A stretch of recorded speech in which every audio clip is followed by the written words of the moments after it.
Pourquoi définir un objectif d'investissement va vous permettre d'être beaucoup plus efficace dans vos recherches et dans votre quête d'investisseurs? C'est ce qu'on va voir dans cette vidéo. Alors hop, on est parti.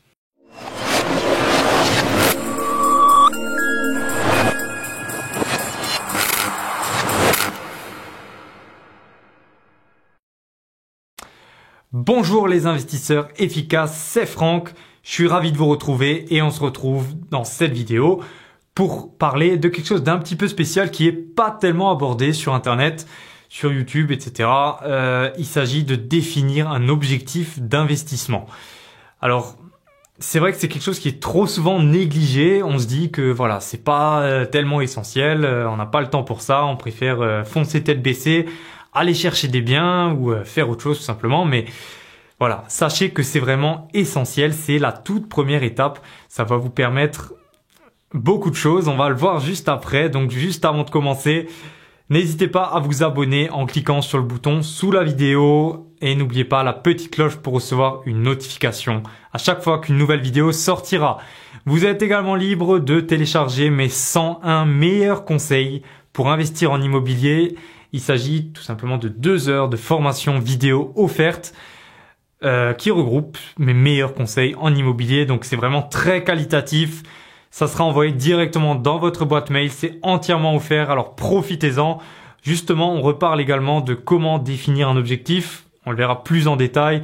On parlera également de la négociation. Je vais vous donner plein de techniques de négociation, également beaucoup d'outils informatiques peu connus qui vous aideront dans votre phase de recherche. Et on verra également des choses sur la banque, sur les impôts. Donc voilà, vraiment très complet, très qualitatif. C'est offert, alors vraiment profitez-en.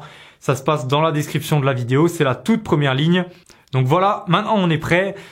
On va parler donc de pourquoi, premièrement, et ensuite comment définir son objectif d'investissement. Alors, pourquoi définir un objectif? Tout simplement pour savoir où vous allez et être beaucoup plus efficace dans vos recherches. Je m'explique.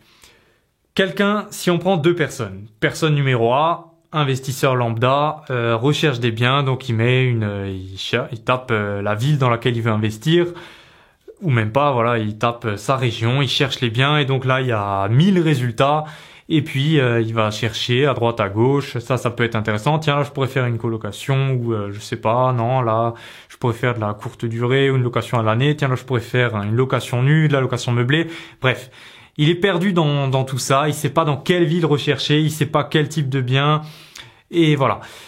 Personne numéro 2, elle sait où elle va, elle sait ce qu'elle veut dans la vie, elle connaît ses objectifs, elle a défini son objectif, et elle saura précisément, ok, moi c'est ça que je veux, et en fonction de ça, il faut que je recherche tel type de bien dans tel type de ville, il faut que je fasse tel type d'exploitation, donc tel type de location.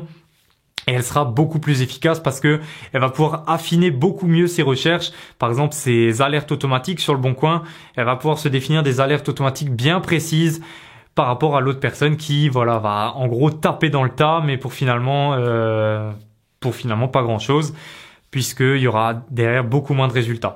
Donc c'est pour ça que je vous invite fortement à regarder cette vidéo jusqu'au bout. Et puis à vous prendre un petit peu de temps, que ce soit quelques minutes, quelques heures, voire même une journée entière, pour vraiment réfléchir qu'est-ce que vous voulez vraiment dans la vie et définir votre objectif d'investissement. Parce que finalement on n'investit pas que pour le plaisir, même si voilà, c'est un plaisir, peut-être pas pour tout le monde, pour moi c'est un plaisir. Mais derrière il y a un but, voilà. On veut gagner de l'argent, mais ça c'est pas un but, je veux dire. Le but, c'est qu'est-ce qu'on va faire avec cet argent. C'est quoi l'objectif de notre vie? C'est qu'est-ce qu'on veut faire avec l'argent qu'on va gagner de cet immobilier. Donc, ce qu'il faut savoir, c'est que en fonction de l'objectif que vous allez définir, il y a différents types de biens et différents types de locations à mettre en place. Alors, bien entendu, chacun aura des objectifs bien différents. Des objectifs, il en existe des milliers, que ce soit, voilà, moi je veux investir en immobilier pour voyager autour du monde, pour profiter plus de ma famille, je veux quitter mon emploi, ou alors pour un autre, non, moi je veux pas quitter mon emploi, je préfère me constituer un patrimoine que je pourrais transmettre à mes enfants, m'assurer une retraite, voilà. Il y a vraiment plein d'objectifs, mais principalement, on va dire, il y a deux groupes d'objectifs qui reviennent et c'est sur ça que je voudrais attirer votre attention. Premièrement, il y a l'objectif de liberté financière, d'indépendance financière et deuxièmement, l'objectif de création de patrimoine. Donc, qu'est-ce que c'est la différence entre les deux? Tout simplement, l'objectif de liberté financière, ça représente quelqu'un qui veut se sortir un maximum de cash instantanément de ses investissements pour derrière éventuellement quitter un boulot qu'il n'aime pas ou alors partir à l'étranger, vivre de ses loyers directement. Et donc je sais que c'est cet objectif qui intéresse le plus grand nombre de personnes. Et deuxièmement, c'est l'objectif de patrimoine. Ça représente les personnes qui veulent investir dans la pierre, qui veulent se créer de la valeur patrimoniale. Donc là, en fait, on va taper plutôt dans des biens à très forte valeur patrimoniale, situés dans des belles villes, pour en fait miser sur une prise de valeur et vraiment un enrichissement très fort sur le moyen et long terme, on va dire. Donc voilà, je vais commencer par l'objectif de la liberté financière. Donc dans la liberté financière, pour moi, il y a principalement deux types de locations qu'il faut mettre en place. Du moins là, on est en 2018. Pour moi, c'est vraiment les deux types de locations à mettre en place. Donc forcément là, on va chercher en fait des types de locations à très fort rendement, parce que ce qu'on veut, c'est sortir le plus gros loyer possible pour derrière avoir le plus gros cash flow possible. Donc on va chercher premièrement à emprunter sur la durée la plus longue possible et sortir le plus gros loyer pour vraiment maximiser le cash flow, la trésorerie positive. Donc voilà, deux types de locations pour moi. La location courte durée et la colocation.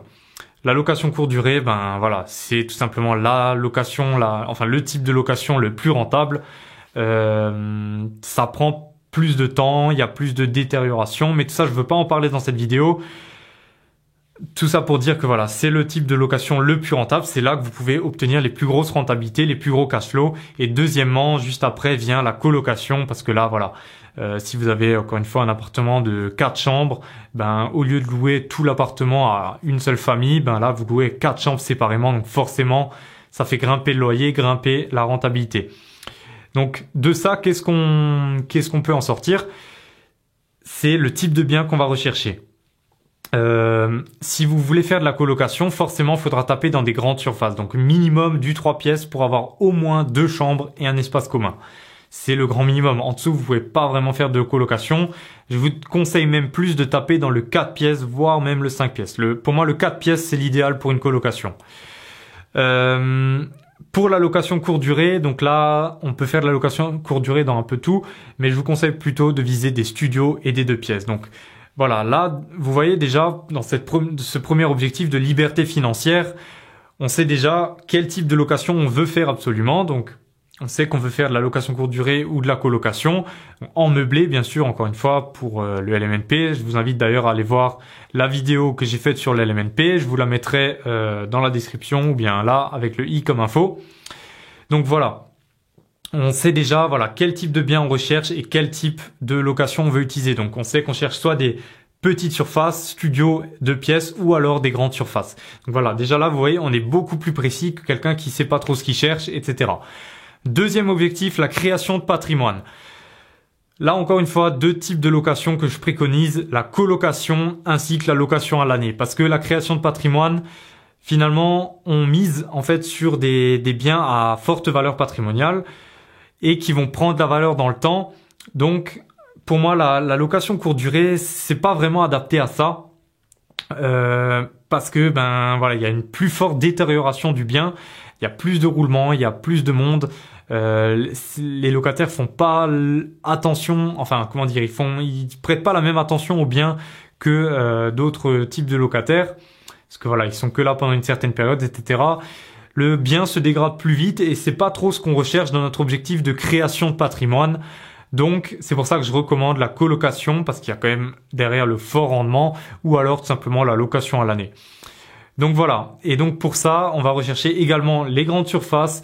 Et pour la location à l'année, moi je vous conseille de taper également dans les grandes surfaces ou alors dans les moyennes surfaces, le 2-3 pièces, quelque chose comme ça. Le studio, je vous le conseille pas. Premièrement, c'est plus cher à l'achat et pour de la location à l'année, c'est pas assez rentable pour moi. À ce moment-là, vaut mieux taper dans la location courte durée. En fait, maintenant, je vous invite vraiment à vous prendre un moment, à vous bloquer 1 heure avec vous-même ou alors avec votre compagne, votre femme ou votre mari si vous êtes une femme, voilà, et puis vraiment vous prendre un moment pour discuter avec lui ou avec elle, et ou alors tout seul avec vous, et vraiment vous bloquer un moment et bien réfléchir qu'est-ce que vous voulez dans la vie et pourquoi est-ce que vous voulez faire de l'immobilier. Et derrière, c'est pas que pour définir ces objectifs, c'est aussi pour derrière avoir une raison finalement. Quand vous avez une raison pour faire quelque chose, vous le faites beaucoup mieux, vous êtes beaucoup plus motivé. Si vous savez que voilà, vous voulez passer plus de temps avec votre famille, vos enfants, etc. À chaque fois qu'il y aura un moment dur, voilà, quand vous trouverez pas de bien, quand une négociation ne passera pas, quand il y aura un refus de prêt, etc. Derrière vous repenserez toujours à cet objectif que vous êtes défini et voilà, il y aura toujours, ok, je sais pourquoi je fais ça, donc je continue et j'avance et vous serez, croyez-moi, beaucoup plus efficace. Donc je vous invite vraiment à passer par cette étape de définir clairement votre objectif. Je vous invite même à le noter sur un papier, à l'accrocher dans votre chambre. Donc moi, personnellement, dans ma chambre à coucher, j'ai un papier où sont notés tous mes objectifs parce que c'est pas forcément un seul objectif, ça peut en être plusieurs. Et donc, finalement, vous allez vous ranger dans une des deux catégories, soit la liberté financière, soit la création de patrimoine. Et en fonction de ça, d'appliquer donc les différentes méthodes que je viens de vous donner dans cette vidéo. Donc voilà, on arrive à la fin de la vidéo. N'hésitez pas à mettre un j'aime si vous l'avez apprécié. Et surtout, ce qui m'intéresse là maintenant, c'est que dans les commentaires, vous me disiez quels sont vos objectifs. Est-ce que vous avez déjà défini votre objectif ? Pourquoi vous voulez investir en immobilier et dites-moi aussi dans quelle catégorie vous vous rangez finalement. Donc une fois que vous aurez défini vraiment votre objectif personnel, etc., dans quelle catégorie d'objectifs immobiliers d'investissement vous rangez, la liberté financière ou la création de patrimoine. Dites-moi ça dans les commentaires, ça m'intéresse vraiment. Et n'oubliez pas que vous êtes libre de télécharger mes 2 heures de formation offertes qui sont en description, qui regroupent mes 101 meilleurs conseils en immobilier. C'était Franck, c'était vraiment un plaisir de vous faire cette vidéo. Et puis je vous dis à la prochaine. Ciao.